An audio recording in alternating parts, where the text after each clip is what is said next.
The two Jakes were back. King and Batchelor were in for Adam Marich and Jayden Post as Richmond aimed to end a four-game losing streak against Collingwood.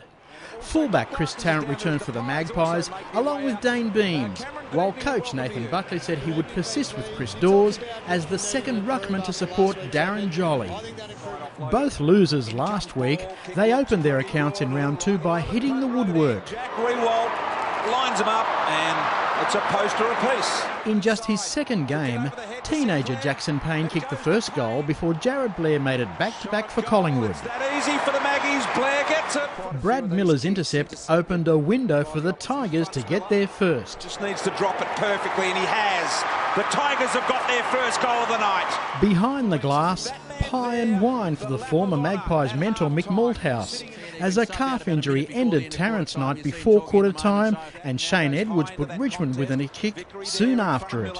Off hands, Edwards, quick snap around the corner, and I think he may have got it, he has. Ivan Maric climbed over Jolly, but found nothing to cushion his landing. Down and... Travis Cloak created a buffer for Collingwood, shooting through the next two goals. Cloak comes in and drills the goal. That's as straight as they come. While Blair steered through his second from 45 metres out, the Tigers continued to spurn their chances. Another miss. The huffing and puffing spilled over after the siren. Players from both sides coming in. Dawes is in the middle. Blair's is there with a little left hook as well. And it is absolutely on here at the MCG. And who's on the bottom, Jake? King's on the bottom. At half-time, Collingwood 5-10-40, Richmond 2-10-22. Coaching closure for Malthouse, saluted after 635 games, including premierships for Collingwood and West Coast. The Tigers' minds were still in the rooms as Dale Thomas trailblazed out of the centre. Thomas breaks away, gets a good look at it from 50 metres out, launches a long ball. Collingwood inside 15 seconds. The Magpies hit overdrive as Cloak booted through his third, Thomas collected his second, and the Tigers were knocked off their feet.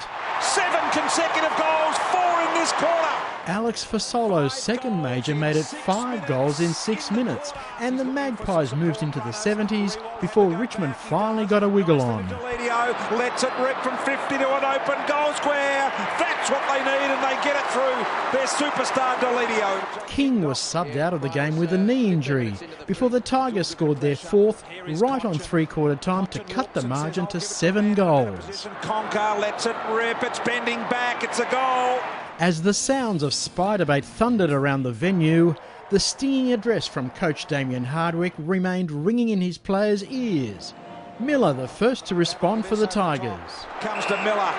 Miller kicked the first goal of the game for the Tigers. Comes in, kicks the first goal of the last quarter. Miller and Deledio found the big sticks again to get within shouting distance midway through the turn. Third consecutive goal for the Tigers. I'm telling you, Das, they're coming. They are coming, Richmond. Collingwood's response from the resumption settled the Magpies' nerves. Side bottom, through traffic, handball over the top to the big man Jolly, gets a free look at the punt road goal!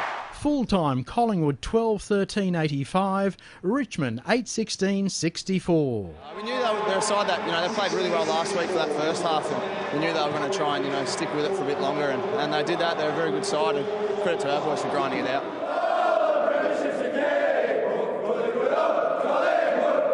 Charles Christian, Big Pond Sport.